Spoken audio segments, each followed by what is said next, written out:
I got involved in a bank scam that was huge. Like I only got maybe say $1 million, $2 million. The guys who got the money was the vice president of the bank. They got 80 million. So they busted the vice president and they forgot about my $1 million. I see all the jurors getting in the limousine. The next morning, I went up to the prosecutor. Are you guys morons or what? You got all the jurors riding the limousine. You don't think John Gotti's going to reach one of those jurors? He's going to pay off a juror, bribe him, and he's going to win this case. They, Sal, you're looking at too much television. And that's exactly what happened. I predicted it. And of course, years later, Sammy the Bull told the story. That's exactly what they did. They paid off a witness, 60 G's, and Gotti became a superstar. One time I hijacked the truck and brought it to Jimmy. We went into the building. He said, I'll give you $72,000. And I go, wait a minute, let's think about this. Let me call Dom. I called Dominic up. He came back down in an hour. Jimmy said, okay, I'll give you $90,000. I go, we were hijacking so many trucks. We would get information from the guys who worked at Kennedy Airport. Well, we hijacked a truck full of Italian shoes. When I got it over to Jimmy Burke, I would call up. He said, come over quickly. We got a problem. Got the guy coming, the Jewish guy's coming to look at these beautiful Italian shoes. You got a problem. I go, what's the problem? You got 8,000 pairs of shoes, but they're all left.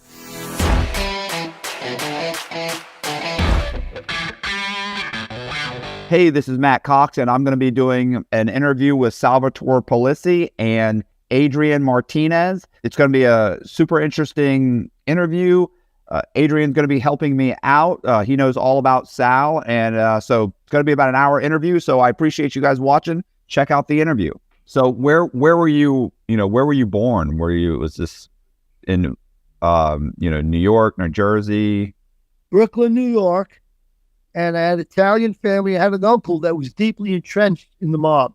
Actually, my uncle, and I think the guy that was my father, because I'm not sure. My uncle might have been my father. My father might not have been my father. But in the late 20s, 29, 30, like a couple of years before, Prohibition ended, they were driving a horse and wagon from Long Island, bringing booze up to New York City. So they were 20, 21 years old, involved in crime. And they knew all these criminals. So my Uncle Tony stayed with crime his whole life because he was a gambler. He was a swashbuckling, high energy guy who drove fancy cars, pinky diamond rings, beautiful women. And eventually in the 60s, he got involved with a guy named Sonny Franzese. A lot of people knew who he was. Of course, that's Michael Franzese, right? Right, Michael. I met Michael in 78 after he got made, shook his hand, didn't see him, oh my God, until 2013. We did a show for National Geographic together, and they trucked us around in a limousine. And, I go, Michael, you realize you were royalty.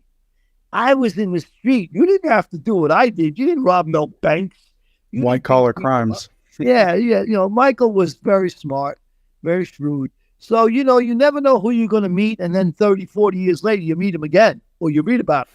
Yeah. So I started out with my uncle in a gambling operation. From there, I got involved with a guy who came out of prison that was close to Carmine Persico. His name was Little Dominic Cataldo, and he was the hitman.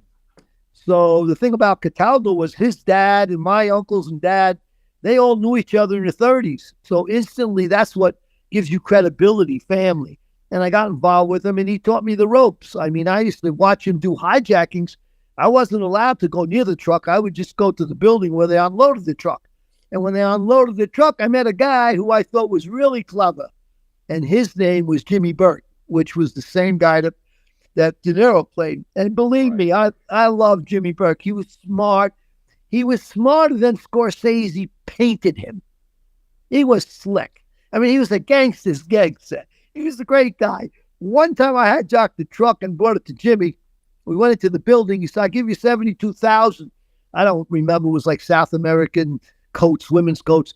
And I go, wait a minute, let's think about this. Let me call Dom. I called Dominic up. He came back down in an hour. Jimmy said, okay, I'll give you $90,000. He upped it 18, just like that. So he was the guy who was sharp. He would play the cards. I mean, try to get over on buying stuff because he knew it was stolen. And we did well together. Eventually, I was in jail with him. I knew his wife, Mickey. They had guards in the penitentiary that were corrupt. I knew his daughter, Kathy. His son, Frankie, worked for me. He was a car thief. So I knew the family. We were like thick as thieves. That's what they said. Yeah, no, I mean, so Sal, you really at the beginning just started off with gambling, and then eventually it just led into more and more crimes and bank robberies, heists, and different stuff like that. And in the beginning of this interview too, you talked about doing white collar crimes, and that's what Matthew was involved with as well. So I mean, what did that look like? Was that in the earlier years as well? I'm assuming. No, that was in the later years. I left New York City. I had $1 million, and I went upstate New York about 100 miles. I built a racetrack. I actually had 2 stock car races there. I spent about $1 million in 3 years. Then I was property poor and broke, so I went back and said, I'll take a shot. I'll sell cocaine, because cocaine in 80, 81, 82 was really hot. It was, sure. It was the drug of choice. And I got busted selling the cocaine. So, I mean, at that point... How'd you get busted? I got caught with my hand in a cookie jar. I had a little blonde girl selling coke for me. They caught her. They wrung her out. They flipped her, and then she told them who was giving her the coke. And oh my God, this guy's on the Triangle up there in Queens with all the other mob guys. But at that point, that was like 84. Right around that time, I had done a few, computer crimes. One of them happened to be, in competition with Gotti. He didn't know it, but I got involved in a bank scam that was huge. Like, I only got maybe say $1 million, $2 million. The guys who got the money was the vice president of the bank. They got 80 million. So they busted the vice president, and they forgot about my $1 million. That was like 1982. Well, when I flipped with the FBI, I met a guy. I said, "What do you do? You're an agent." I'll never forget it. His name was Peyton. And I thought of Walter Payton because he was black. So I do bank frauds and paper crimes. They go, "Really? Like, what kind of bank frauds?" I said, "Did you ever hear of the chemical bank where the $80 million was?" He's go, "Yeah." "Did you get all the money?" Because I was the cooperating witness at the point. He said, "We got all of it, but about $1 million." I go, "Oh." I said, "Did you know that Joel D. Cohen, the coin dealer, moved that $1 million?" He said, "How would you know that?" He got all flustered. He was guarding me, and my agent came in and says, "Come here, take a walk with me." He says, "Don't ever talk about that again. We're going to forget you mentioned it." But I was very egotistical back in those days. I just got to tell the feds, "Hey, look, I got away with $1 million." And by the way, Gotti was involved in that, and he was ripping off the guy who could move the money. He was only giving him 10 or 15%. When I met the guy, I said, "Look, I'll give you 50% of the money that you moved from that bank to my bank." That's amazing. So I gave him 50%, and we made like, $1 million, $1.5 million each. That was the first time I did any paper crime. That's what I called it. It wasn't like a violent crime. It was a fun crime. But it wasn't like a crime where I got excited. I got excited with the gun, jumping the running board of a truck or robbing a bank or something like that.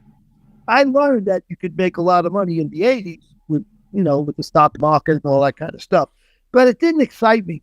So once I flipped and left, I went and found other things and how to make money legitimately. And boy, oh boy, did I have a run. I haven't told anybody those stories, but maybe this year we'll start letting some of that out. Yeah. Well, I mean, going back to like when you said you were a teenager, and you, like, when did you first start getting into, basically working with the mob? I mean, at what age? Like, we just did a huge, we did. odd year jump. Yeah, we did. When I was 20, which was 1965, I was 20 years old and 65. My uncle had a gambling operation. So he taught me gambling in New York.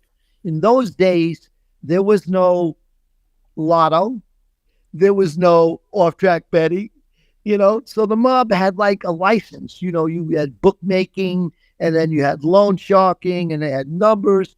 Once the city and the state started to change all that, the mob lost their power, but they didn't want to admit that.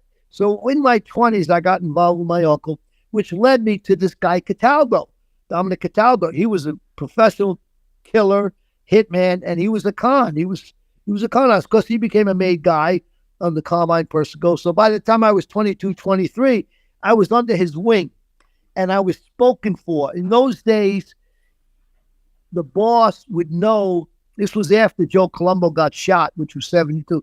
The boss would know who was with that family. And I was officially with the Colombos. Even though I jockeyed back and forth with John Gotti, which was Gambino's, I was officially listed with the Colombos. So Gotti had no power over me. I just had to walk a fine line because he was an interesting guy. He wouldn't take any crap for anybody. But I played with him, and he played with me. He was a lot brighter than most people think. Oh yeah, to be a boss of a crime family, hell yeah. I mean, those guys had to be geniuses. I mean, in the wrong field, but you know what I mean. You have to be really smart to be a boss of one of those. So I started to do all that stuff, in my 20s. By the time I was 26, my uncle had gone away for bank robbery with Sonny Franzese. They were on this national bank robbery investigation, and it was my dream to rob a bank. So I did rob a bank with two older guys. It's in the book. One guy was funny. They were both in their 60s. And these guys had been released from Alcatraz. And one guy said, look, we don't have a lot of time to rob the bank because I got diverticulitis. And the other guy said, what the hell do you care? He said, I got colitis. So one guy couldn't take a shit. And the other guy was shitting all day long. And they couldn't jump over the counter. So we were like a comedic Three Stooges. And I ran in there, leaped over the counter, 26, scooped up the money.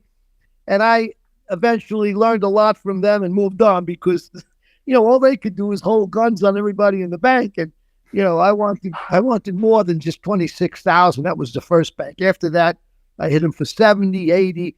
And in those days, Matthew, no camera, no plastic glass, plexiglass, okay? No armed guards in banks. And by the way, nobody used credit cards in 1970, 70, 71. Right. They used like Diners Club or something, So there was one thing in the bank. And they asked, why do you rob banks? Because that's where the money is. And that's what I laughed all the way. We did some tricky stuff. And it was Matthew, fun. It was a lot of fun. I don't know if you guys recently seen, there was in the news, they had this, maybe a few days ago, they had posted, there was a mafia guys in New York, like associates of the Lucchese family. They went and tried to rob a bank, or not a bank, but a jewelry store. And what had happened was they all got busted literally. I think, the next day they had phone calls, they had all this stuff, and boom. I mean, the stuff Sal's talking about, I mean, you can't do this. You can't get away with it unless you're some super tech genius. I mean, this stuff doesn't exist anymore, but. No, I mean, too many cameras, man, on every block, And that's why these stories are so I don't know what you did, but you probably did paper crimes. But how long ago was that? How many years? It was probably about roughly 18 years ago. Oh, yeah, a lot different. Yeah, we didn't have Google then. Hell no. Yeah, well, so Matthew, do you want to kind of start talking about his involvement with the Sinatra Club and with? Yeah. At what point? What were you doing? So that was in your early 20s. You're saying now.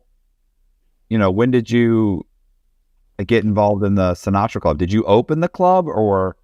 Here's what happened. I got shot by a cop. I was driving a Corvette, and he tried to pull me over, and I went past him. He shot in the back window of the Corvette and went into my spine. So I had to get a surgery to get the bullet out. When I came out, my arm was in a sling. Cataldo picked me up. So let's go see these guys over in this little club they got. It was only like 10, 20 blocks from where I lived. I said, whose club is it? Oh, it's Danny and Charlie Fatico's. I go, oh, he's in the Gotti's hang out there. But nobody knew who John Gotti was in 71. So we go there, and I see this scurvy little place, dirty tables, mixed up chairs, stinky place. And we left. And I said, hey, Dom, why don't we open up a nice little club? Because I had money. I was dealing drugs. We were living, Cataldo and I were living a secret within a secret, because we weren't supposed to tell anybody we were dealing drugs, but we were, him and I. So we had a lot of money, and always made believe I made another score and had pockets full of money. So I went and got this little building. I put nice chairs in, nice tables. And on Monday nights in the fall of 71, football, NFL football, was 9 o'clock at night. And everybody would gather to pay off your weekly debts or winnings, collect, pay, whatever. And we would meet at the Sinatra Club and exchange, who won, who lost. And after the 9 o'clock game went on, because it was network TV, there was no such thing as cable in New York at the time, we'd watch the game and play 10-cent, 20-cent poker. Well, the 10, 20-cent poker went to 50 cents. And then they opened up a dollar table. Buried by the U.S. government and ignored by the national media, this is the story they don't want you to know. When Frank Amadeo met with President George W. Bush at the White House to discuss NATO operations in Afghanistan, no one knew that he'd already embezzled nearly $200 million from the federal government, money he intended to use to bankroll his plan to take over the world. From Amadeo's global headquarters in the shadow of Florida's Disney World, with a nearly inexhaustible supply of the Internal Revenue Service's funds, Amadeo acquired multiple businesses, amassing a mega conglomerate. Driven by his delusions of world conquest, he negotiated the purchase of a squadron of American fighter jets and the controlling interest in a former Soviet ICBM factory. He began working to build the largest private militia on the planet, over 1 million Africans strong. Simultaneously, Amadeo hired an international black ops force to orchestrate a coup in the Congo, while plotting to take over several small Eastern European countries. The most disturbing part of it all is, had the U.S. government not thwarted his plans, he might have just pulled it off. It's insanity, the bizarre, true story of a bipolar megalomaniac's insane plan for total world domination. Available now on Amazon and Audible. By the time January came, we had 3 tables. I had good catered food in there, good booze, and I had a couple of fine working professional women a block away. And the guys could go visit the girls. It was like I was sort of taking a lead from Vegas, how they treated gamblers in Vegas. And that place ran, until February of 72. And that's when Gotti came out. Well, Gotti had made such an impression on other guys, especially drug dealers. Not that he was dealing drugs. They liked him. And he started bringing all these guys in. And he said, look, I'm bringing all these players in. Some of them are high rollers. So we said, Dominic Cataldo, so let's give you a piece of the action. So we gave him 20% of the game. So if we cut $5,000 for the week, he got $1,000. Basically, he got money to gamble. He blew it anyway every week. He wasn't a good card player. He was a terrible gambler, by the way.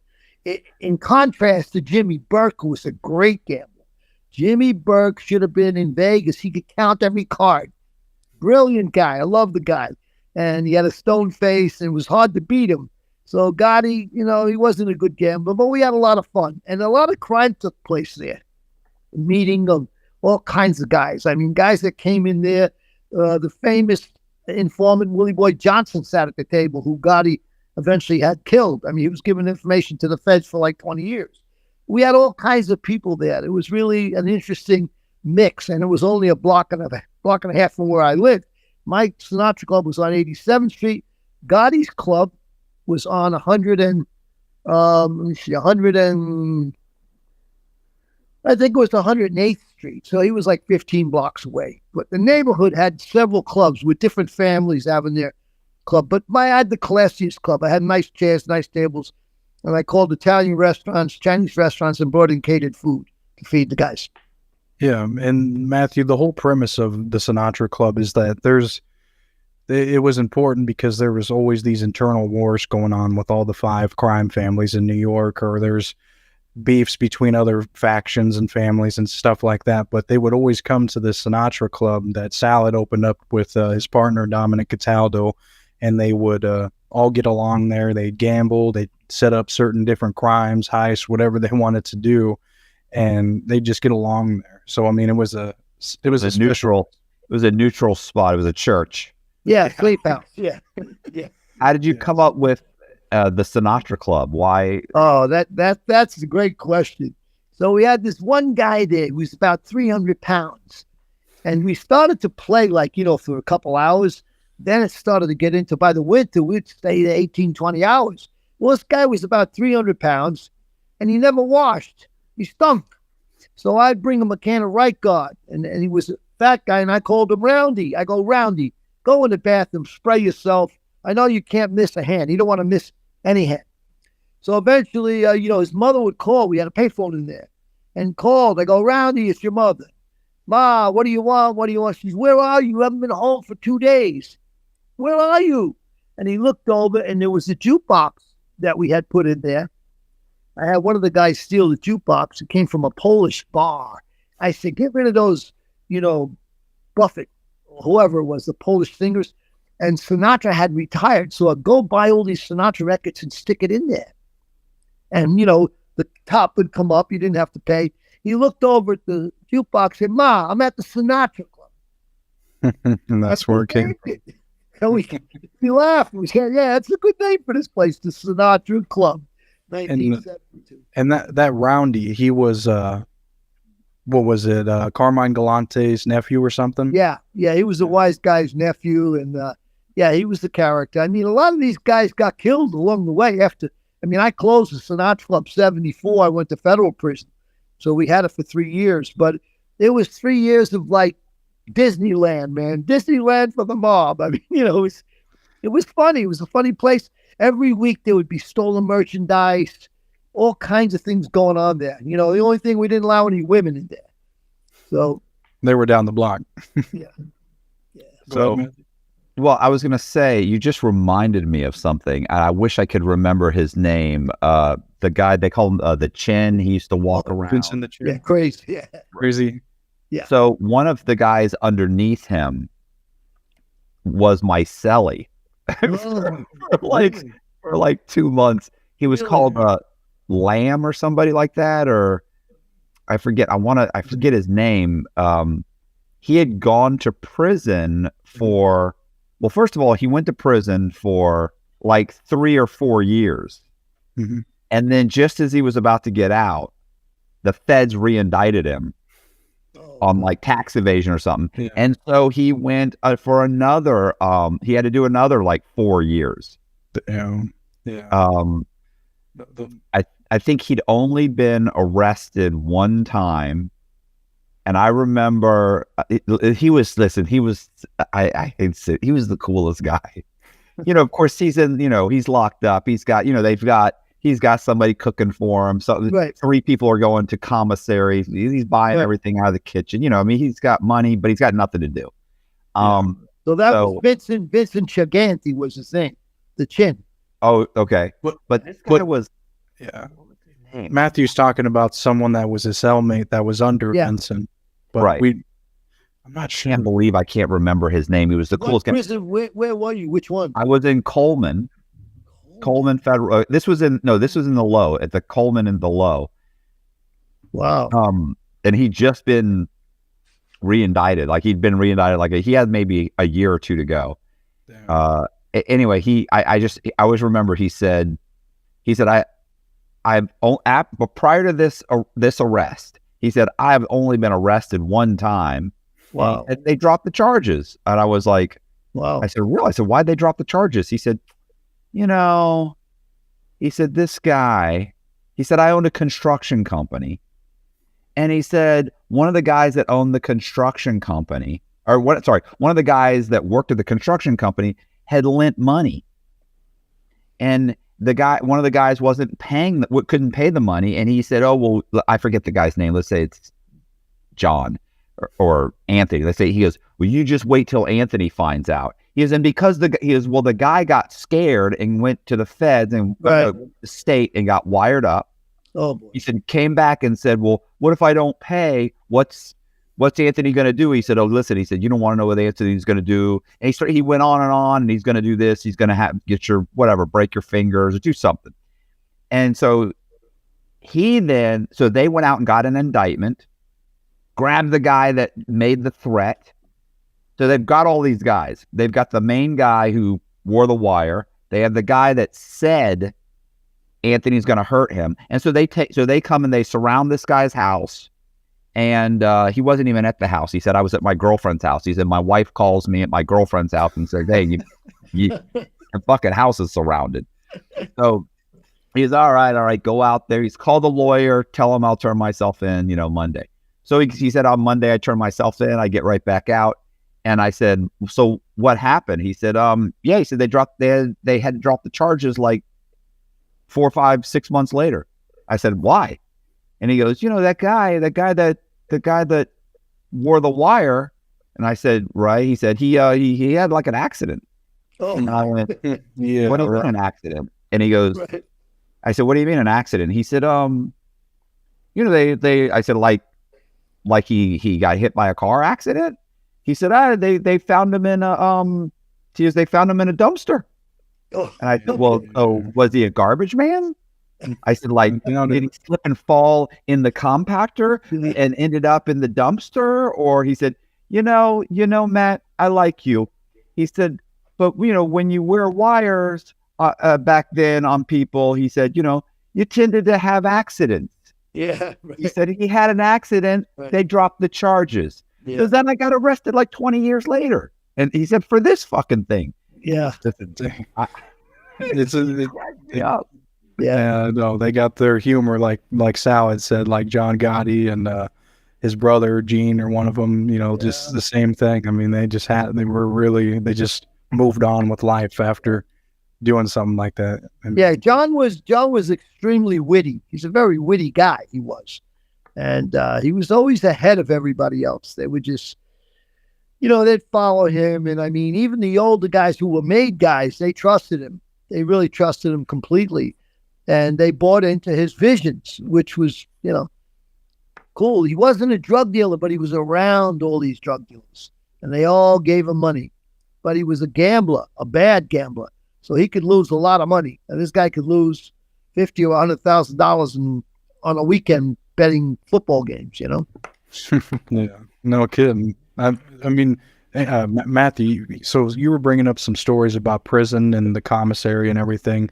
Do you want Sal, because he was kind of at that point where he had got arrested, but in prison, he kind of had the same situation with like What I'm wondering, listen, back then they had it way better than we have. Yeah, he did. They had, like you guys could do some, like it's practically state prison where I was at. Yeah. So after the Sinatra Club, did you get arrested during that time? I mean, No, I got out. I won a case. I only did like 12 or 13 months. I got 25 years, and I manipulated the system. I actually set a law in federal court in the Eastern District of New York. And when I got out, I had met some guys in prison that was simply genius. I'm telling you, a guy who's the funniest guy. Every once in a while, I would do a rendition about him. And he was actually the subject for Bronx Tale.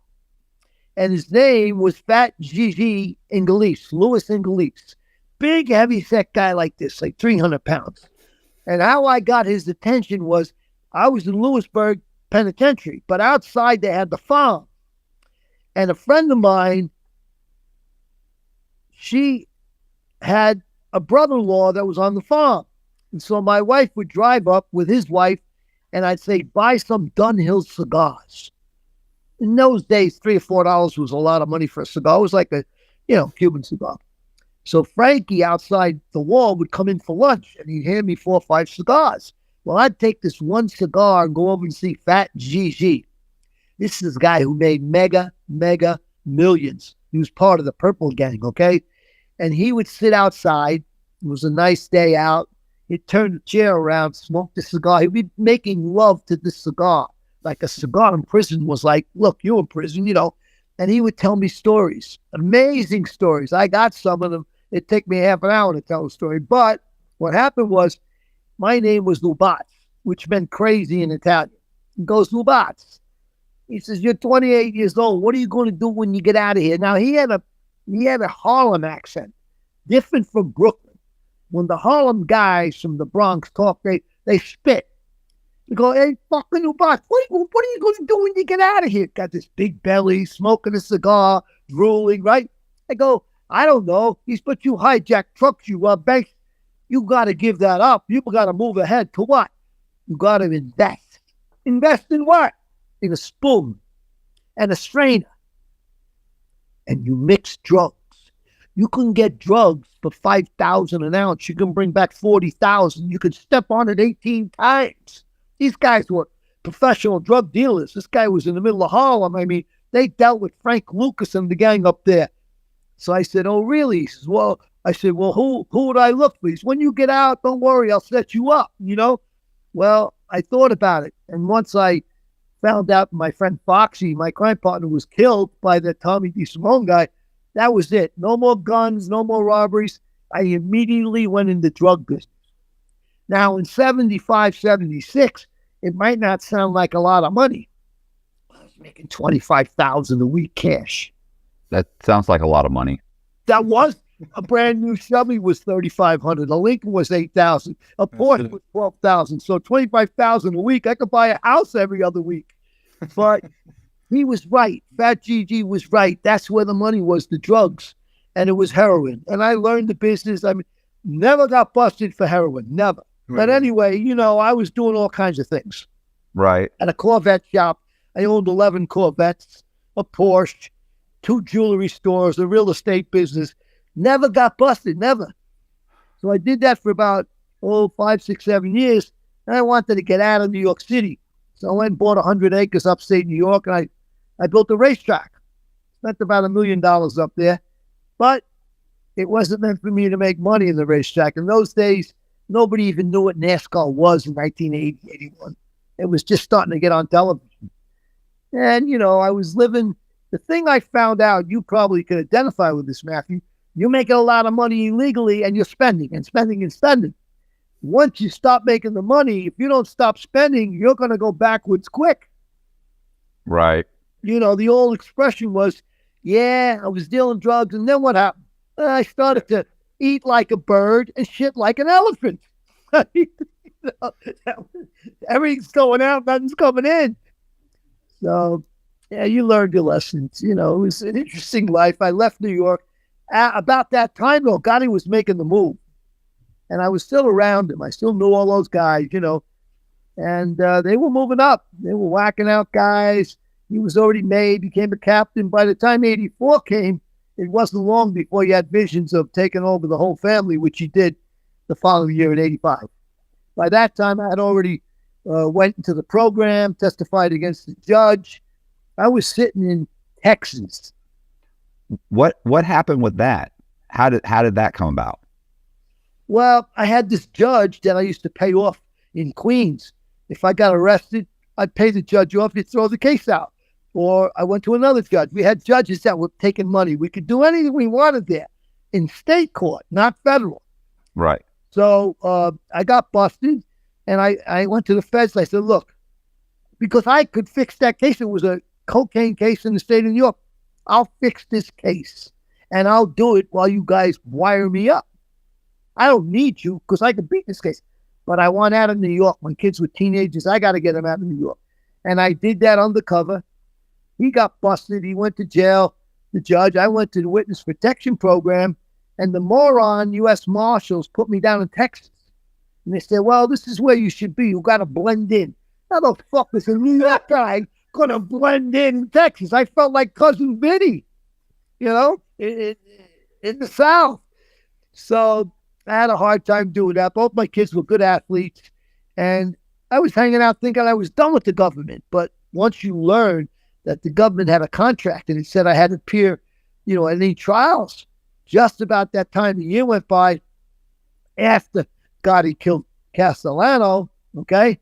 And they had a RICO case on him. And he said, they brought me up to Detroit. They interviewed me for 3 days. You're going to be the first witness in a Gotti racketeering RICO case. I go, you're the best storyteller we got in New York. They go, all right. So I go to New York, and the case opens up in the fall of 86.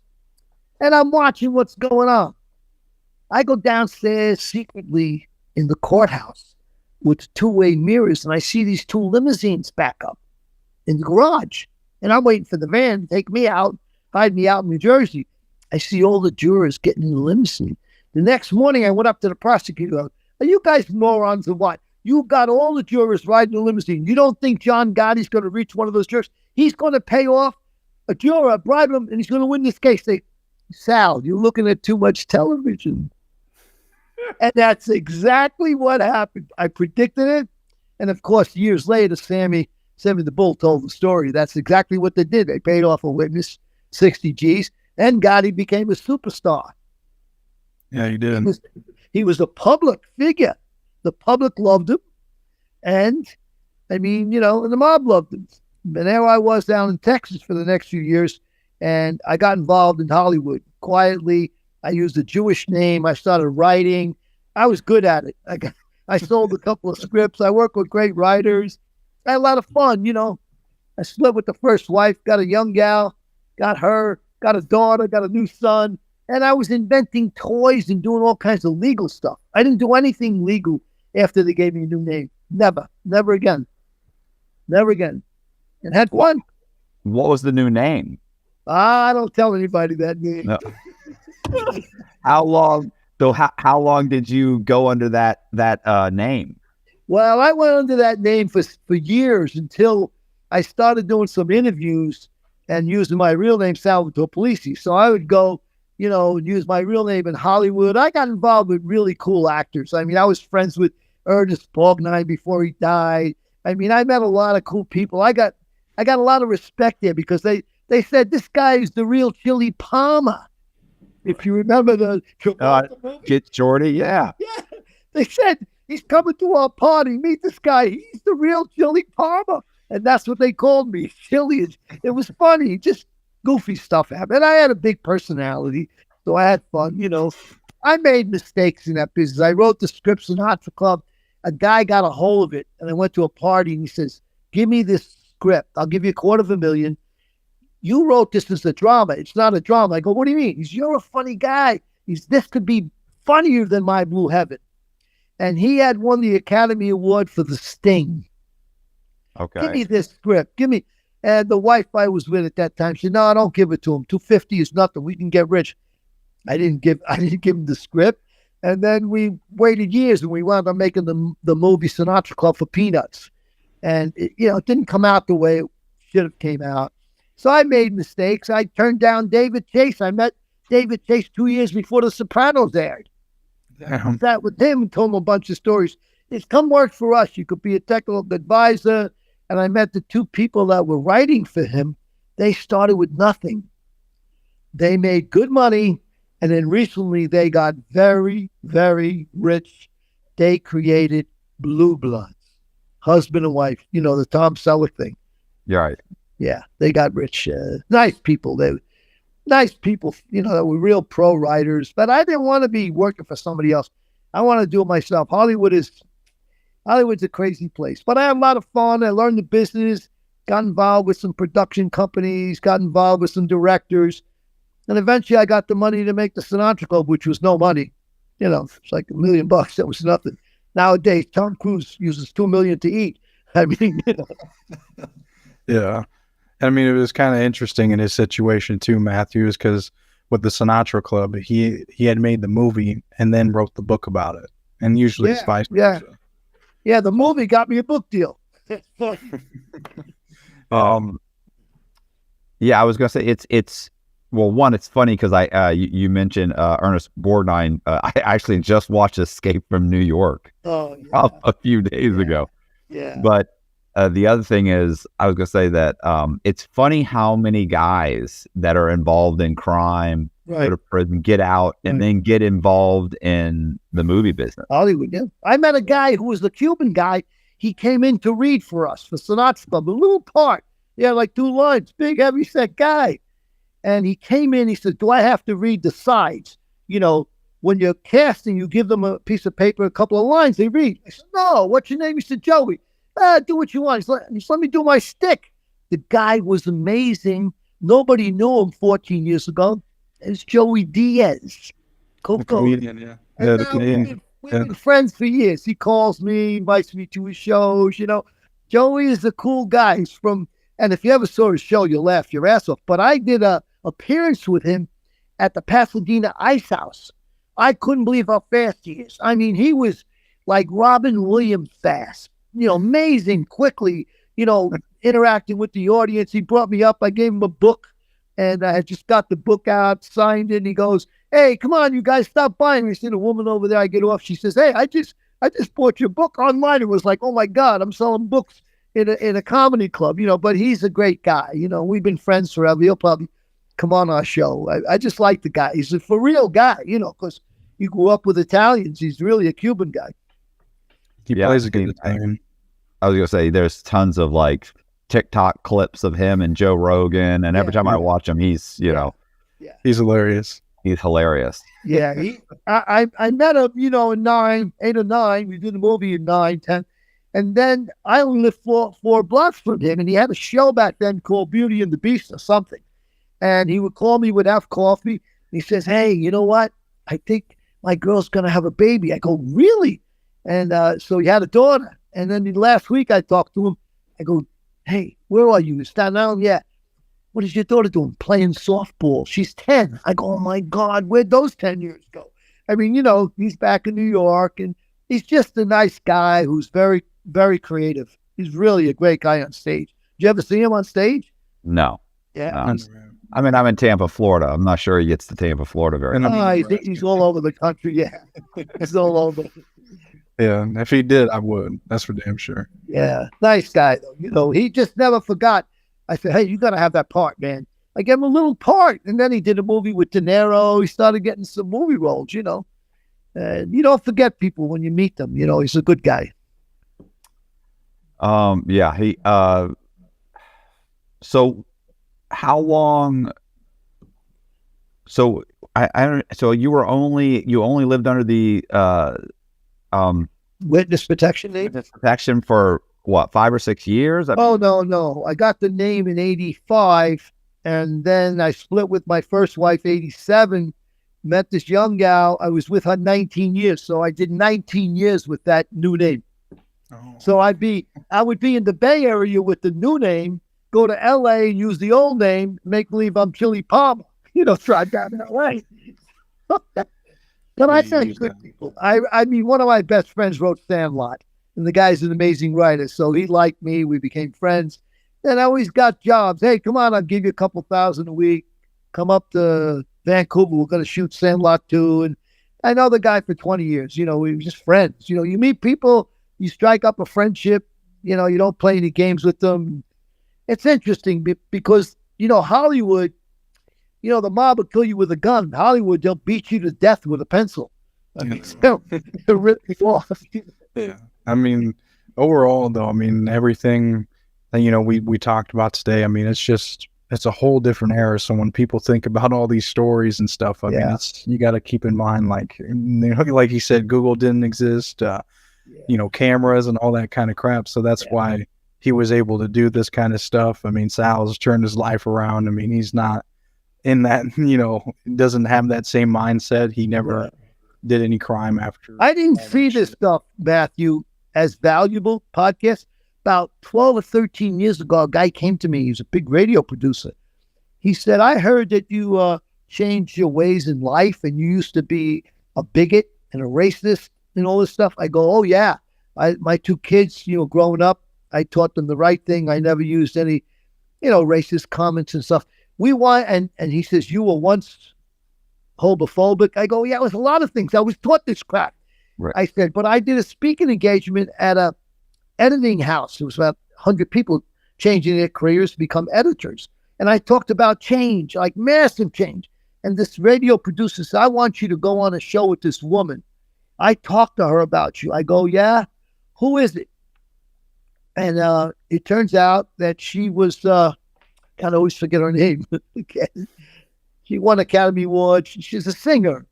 She's a lesbian. God, everybody knows her. But so I went and I did her show. And we talked about change. And what the heck was her name again? Gosh. I did about an hour with her, I go, I had to make a lot of changes. It wasn't just for me, for my kids. What? Oh, Melissa Etheridge. There it is. Melissa. She said, "Boy, I wouldn't have been in a room with you, an Italian, an Italian racist and homophobic." I go, "Well, I had to give all that up so I got a new name and I changed from my ways.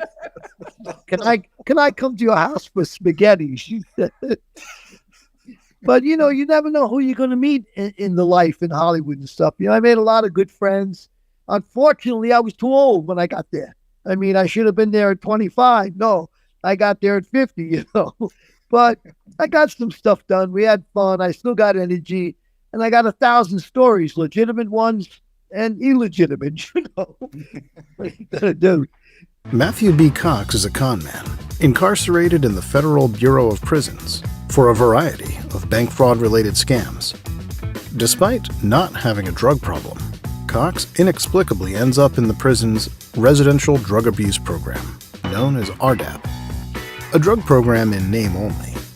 RDAP is an invasive behavior modification therapy specifically designed to correct the cognitive thinking errors associated with criminal behavior. The program is a non-fiction dark comedy which chronicles Cox's side-splitting journey. This first-person account is a fascinating glimpse at the survivor-like atmosphere inside of the government-sponsored rehabilitation unit. While navigating the treachery of his backstabbing peers, Cox simultaneously manipulates prison policies and the bumbling staff every step of the way. The program: How a Con Man Survived the Federal Bureau of Prisons' Cult of RDAP. Available now on Amazon and Audible. Yeah, it's funny. When I went into prison, I went into prison and what I did in prison was I wrote stories. I just started writing guys' stories down. If you had an interesting story, I would research it. Right. I'd order the Freedom of Information Act. I'd order your case file. I'd order everything and just start putting it together. And right. some of them were books. Wrote about 23, 24 synopses of stories, like maybe 10, 12,000 words, and like that's one of the things I do now. But while I was writing these stories in prison, guys kept telling me as I got closer to the door, they were like, "Bro, you gotta do a podcast." Well, when I got locked up, there was no such thing as a podcast. Right? Like YouTube had been out for like a year. Yeah. Facebook had just come out maybe 6 months before I got arrested. So I'm like, what's a podcast? Like people are like, a podcast. Like, no, I don't. They don't even realize that word was invented. Yeah. You know what I'm saying? That wasn't a common thing. That was something that they made. So I started reading articles and got out and said, oh, okay, yeah, I should do a podcast when I get it. And, they were saying, oh, true crime's huge. Like, what's true crime? What are you talking about? They're like writing real crime stories. Yeah. Like I didn't even know what I was doing. I was doing it. I was already doing this kind of in prison before. Yeah. I didn't even know it. Yeah. So it's the same. It's the same thing. Then you get out and I get the whole Hollywood, beating you up with a pen. Like I've had multiple things like stolen. I've had, you're watching a TV show and you realize that the producer ripped your stuff off and went back and you're like, wow. Yeah. Yeah, I've had, a lot of copycats. You remember the movie they did about the Four Seasons? What the hell was that name again? It was a big hit movie. It was about Frankie Valli and the Four Seasons. It was on stage and became a movie and everything. I can't think of the name of it. It was very popular about 10, 15 years ago. Well, I'm watching the movie with my wife and I go, did you hear that? They said, what? I said, they ripped off one of our ideas or one of the things we did. She goes, what's that? I go, we were hijacking so many trucks. We would get information from the guys who worked at Kennedy Airport. So we would get especially Italian goods, okay? Well, we hijacked a truck full of Italian shoes. When I got it over to Jimmy Burke, I would call up because we had to drop the drivers off. I had to hold them for an hour and a half. He said, come over quickly. We got a problem. I go over to they call it the drop, the building where the truck was in. Right. He had these shoes laid out. He's got the guy coming, the Jewish guy's coming to look at these beautiful Italian shoes. You got a problem. I go, what's the problem? Did you look at the shoes? How can I look at the shoes? We robbed the truck. Now we're looking at them. You got 8,000 pairs of shoes, but they're all left. That what? They're all left. Where's the rights? They're going to put it on another truck probably. They didn't want you to get all the shoes, so they sent the lefts, and the rights are going in another truck. What the hell did you do with that? Yeah, that was the 70s. We threw the stuff away. In the meantime, in the movie with Frankie Valli and the Four Seasons, they mentioned the shoes. I mean, that was Just like I lived it. So they decided to put, oh yeah, we got all kinds of contacts. We get stolen merchandise. Sometimes we got all left Jews from Italy. But that actually happened to us, So yeah, they take your stuff and they use it. That's just the way it is. Seth, be careful with it.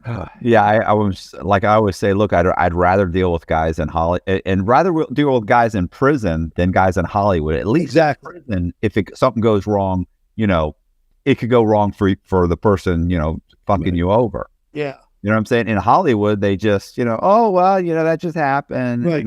Yeah. It's always, that's a rough business. Yeah, it is. Yeah. Much I don't have rougher than crime. Yeah, I don't have any interest in going to Hollywood. I mean, I'd like to sell the rights. We sold the rights to one book. We turned down the rights. I got a big interview coming up with Netflix. It's not coming out for another month or two. And there's huge interview. And I went to New York last year. And when I sat down with the producers from Netflix, I said, what do you guys want? She goes, you're one of the few guys left that could talk about John Gotti. And so suppose I tell you what he did in 1972. Suppose I give you the conversations. There's no way. That's 49 years ago or 50 years ago. Turn the camera on. And we did about an hour of that. How did you remember that stuff? You can't forget. It's something you don't want to forget. It was like fun. It was a game. We were playing a game, and I gave them that interview. I don't know how much they used, because it's a... they're going to edit stuff out, but it's all good stuff, though. Stuff that no one else could talk about. We can mention that what the show is, right, Sal? Yeah, Fear City. It's season 2, I believe it is, and they cover the Mafia, different families and stuff, and so they got Sal on there making an appearance, and I think they had on the first season like John A. Light, Michael Franzese, guys like that, and it was really good. I enjoyed it. So Sal has that coming out. They were pretty secretive. One day I said to the producer, hey, I want to know one thing. Did you get Anthony Ruggiano and interview him? Oh, we can't tell you. So then I reached out. I heard Anthony was interviewed. So then the producer sent me a text message. Boy, oh boy, you guys are like thick as thieves. He knew you and you knew him. And well, please don't tell anybody else. We got him also. So, it was interesting how they think they're doing secretive stuff on television, but it leaks out. It all leaks out. Was it John A. Light? I had him on, and I had him too. What about what's the? Oh shoot, Michael Dowd. Yeah, the corrupt cop. I watched the one that you did. Oh yeah, I did get a call once from an FBI agent years ago when A. Light, came out, sort of like he wanted to go straight, and he said, "Look, could you mentor this guy?" I said, I don't have a problem with him, but every once in a while, he talks about John Gotti. John A. Light was about 10, 12 years old when we had the Sinatra Club. How could he know any of this? He's a good researcher. So I don't badmouth anybody. I just let it go. It's okay. Oh, listen, I did every interview. I did 2 interviews with him. The comment section, they hate. I've never seen anybody get so much hate. Really? I mean, they just hammer away at him. He's he's nice to me. He's polite to me. He seemed like a nice guy. But then again, I wouldn't know what's true and what's not true. Right. We weren't there. Sal was, but I wasn't there. Me and Matthew, we weren't there. So I mean, we're just talking about Cuba and being friends with Batista. I'd be like, oh, okay. He knew. I don't know. He got a conversation with Trump, didn't he? Did he? Oh yeah, there's a picture of them. Yeah.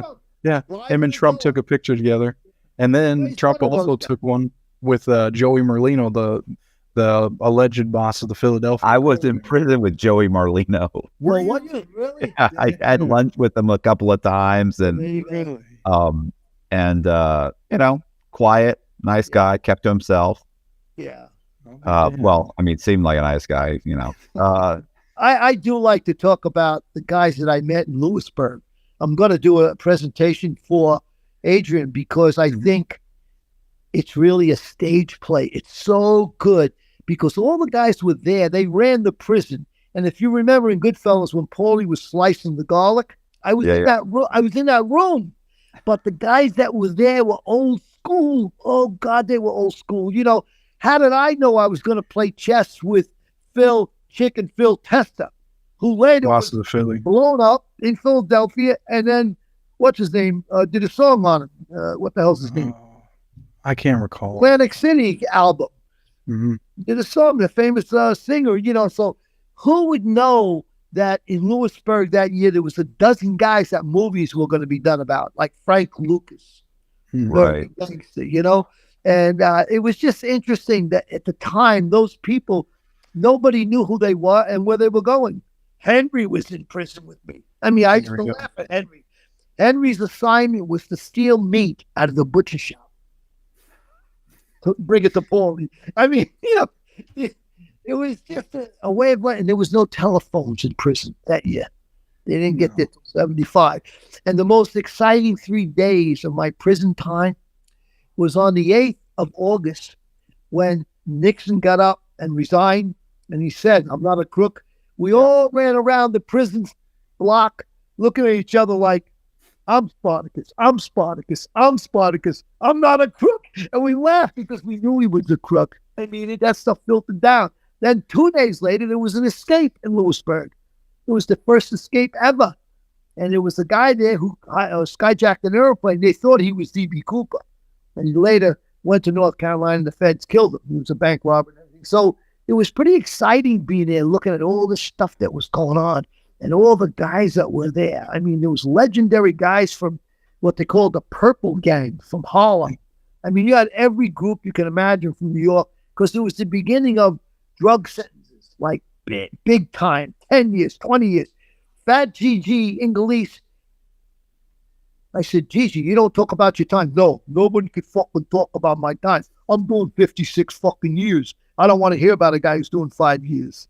And eventually he had the cases thrown out and he got released. But bigger than life guy. I mean, I could tell you a story about him for 20, 30 minutes. You'd shake your head. He was just an amazing guy. I mean, he's just, the things that he did on the street were legendary. And so that's why Chaz Palminteri put him in Bronxdale. Yeah. I mean, Great that's, and so essentially, yes, Sal was in prison with a lot of guys. I mean, there was a lot of from, the 5 New York crime families, of course. And then surprisingly too, a lot of guys from the Philadelphia crime family that would go on to be in a lot of internal wars and be high level ranking guys. So Sal got to be around them when they were really young and experience what they were like and stuff like that. And it's just crazy. I mean, where he was at and what a big coincidence that he ended up there with all of them at the same time. That Fat GG said to me, when you leave here, because I had an appeal working, I knew I was going to win. I won my appeal. I mean, I got 25 years. I did 1 year. He said, when you leave here, just remember one thing. Don't ever think prison is the Department of Corrections. I go, what do you call it? It's the Department of Connections. He said, this is where you make all your connections. Unbelievable. Yeah, listen, I used to say I went into prison with like a GED in fraud and walked out with a master's degree. Like, yeah, you learn a lot. Like a lot. Yeah, There's a lot of smart guys. There's a lot of smart guys in there. And you go, well, gee, was he so smart? How'd he get busted? Well, same old story. Yeah, everybody's going to get busted. Yeah. Well, do you have anything else you want to throw at him before we, I suppose, I guess we're almost to that hour. Ask me whatever, Matthew. No. I don't have anything. It's so funny because I'm sitting here and as we're talking about this, I'm thinking that would make a good TikTok reel. That would make a good TikTok, That's what I do. Good 2-minute story. That's a good 3-minute. But no, I was just thinking when I went to I was at the medium security prison in Coleman for about 3 years, and I remember when I first got there, I was sitting at the I was sitting at a table one time with these guys, and and they're just, it was like when I first got there, like everybody's pretty quiet, and I forget what happened. Somebody said, I don't know what I said, but I ended up saying, yeah, man, I got 26 years. And because I had 26 years. And I remember somebody goes, yeah, that's a good bit of time. I got 30 years. And I turn around and another guy, black guy sitting across from me, looked up at me and he goes, "I'm never leaving." Oh my God. And I thought, stop complaining about your time. Nobody. How much time did you do out of the 26? 13. I did 13, about almost 13 years. You Almost, did? yeah. For paper crime? Yeah. Oh my God. I was a bank robber. I did 13 months. Oh boy. They Wow. were very upset with me. Oh, bet. Wow. Yeah. You make restitution? No, I still owe $6 million, but I'm good for it. Oh, that's good. Yeah. I'm making payments. Yeah, I heard a guy once said, they said, you owe how many? 2-3 million? And the judge said, well, when are you going to start paying? He said, I'll pay soon, but it'll probably take me the rest of my life. How much you planning on sending in every month? He said, $25. Yeah. Oh, That's man. funny. You owe all that money, and Michael doesn't owe anything. Wow. And it's Yeah. crazy how that works, man. He got a deal. He got a deal. Yeah. But I got to tell you one thing. I've never told this story before.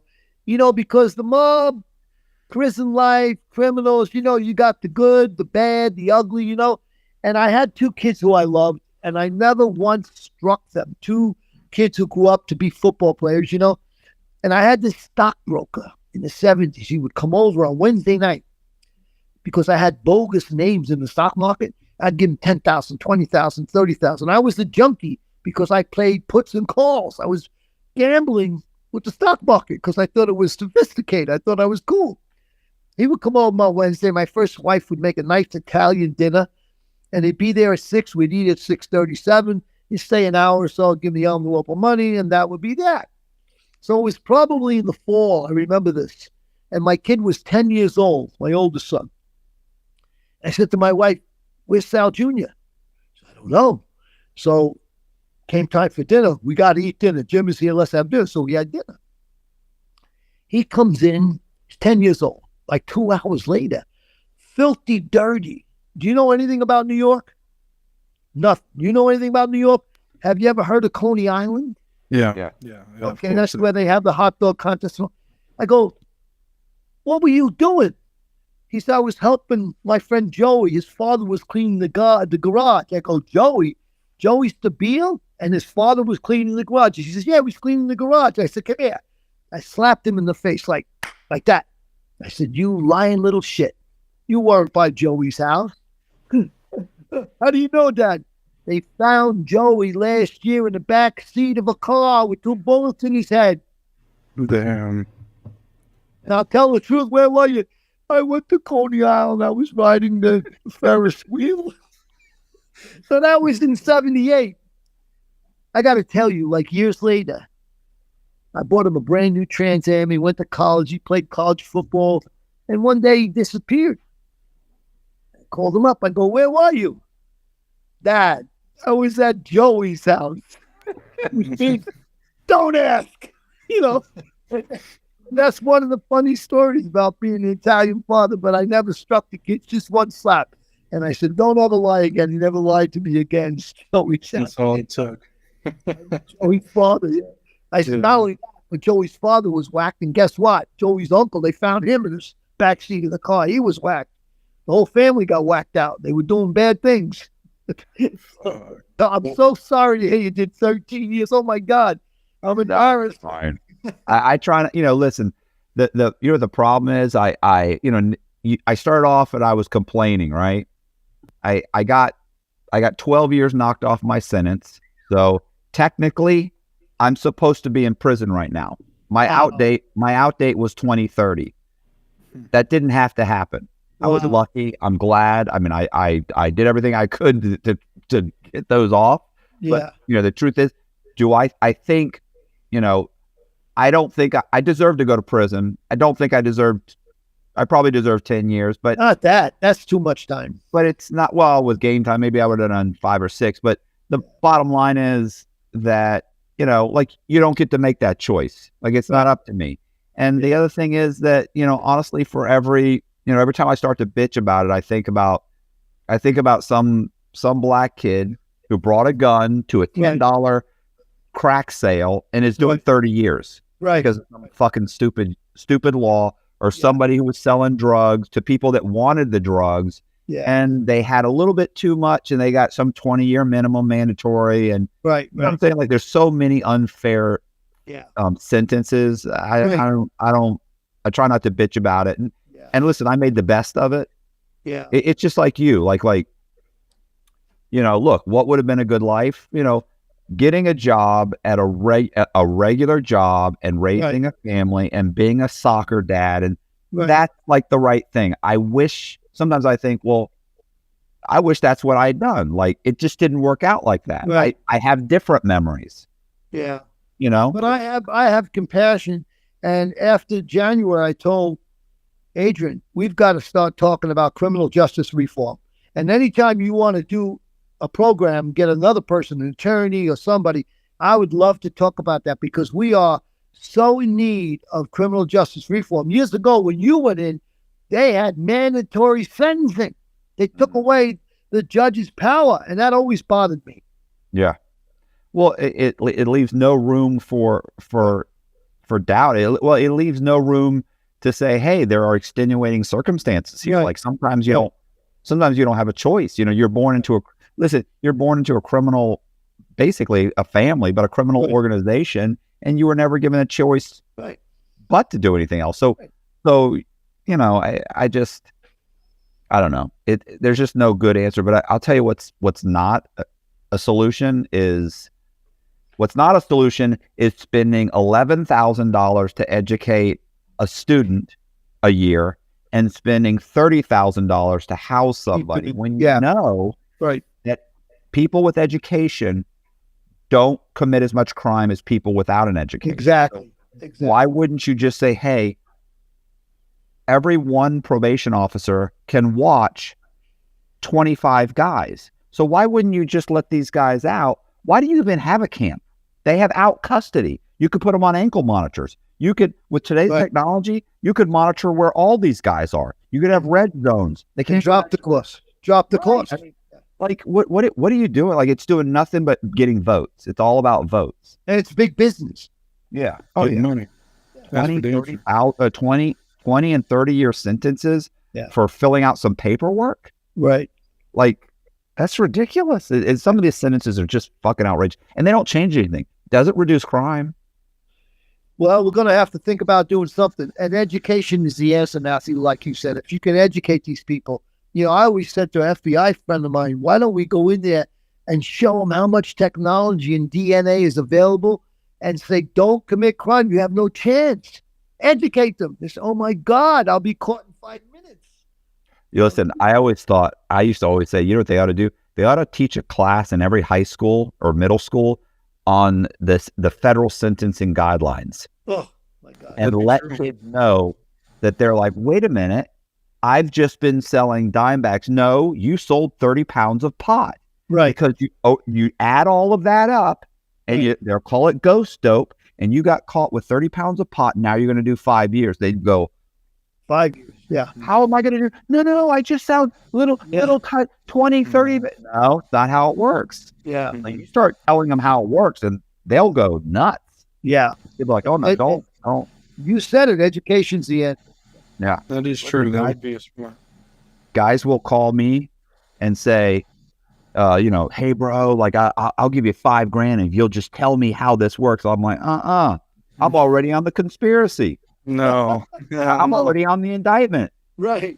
You're going to get caught. No, I would never tell on you. Well, let's pretend that's true, which I don't believe, but assume it's true. They're going to get your phone. They're going to run my phone number. They're going to see that who I am. They're going to run my record, and they're not even going to, they're just going to add me to the indictment. Right. And then I'm going to go to trial. I can't take the stand to explain what happened because they'll bring up my past record, and the jury will convict me on the fact that I've been in prison for doing the same thing that you got caught with, even though I just told you no. Don't call me anymore. Click. Yeah. People just don't understand how it works. Yeah. And that RICO, man, I mean, that's a whole nother thing, man. Yeah, conspiracy. Jesus. Conspiracy, Yeah. man. The government, you know, I mean, maybe Trump has a shot, but, you know, years ago, they used to have a 92% conviction rate. I don't know how he's going to beat the case. I don't know. Who Oh, knows? it's up to like 97% now. Yeah. There ain't no beating it. Although, Unless let's face it, if you have money, it does equal the semi, helps level the playing field Right. to a degree. That's true. But we'll see. We'll see Right. how it pans out with him. But before we do stop, Sal, I was going to say, so our Patreon channel is called A Lifetime of Mafia Tales with Salvatore Polisi, and then my name's Adrian Martinez, so you can look it up on Patreon. And then our YouTube is Invest in Yourself Podcast, and it's all together. It's Invest in Yourself Podcast and A Lifetime of Mafia Tales. I know it's a long name, but me and Sal just partnered up, so it's Yeah. What we'll do is Colby will put your YouTube link and your Patreon link in the description box. Cool. perfect. Yeah, I'll send it Thank you. over. Thank you, Matthew. Appreciate it. Yeah, I appreciate you spending the last hour with me. I like hearing your history because it opens my eyes. Oh my God. Yeah, Really. he has a whole nother perspective on this other side. Really. Hey, this is Matthew Cox, and I appreciate you guys checking out the video. Do me a favor and hit the subscribe button, hit the bell so you get notified of videos just like this. Check the description box for Sal and Adrian's YouTube link and their Patreon. And thanks for checking out the video.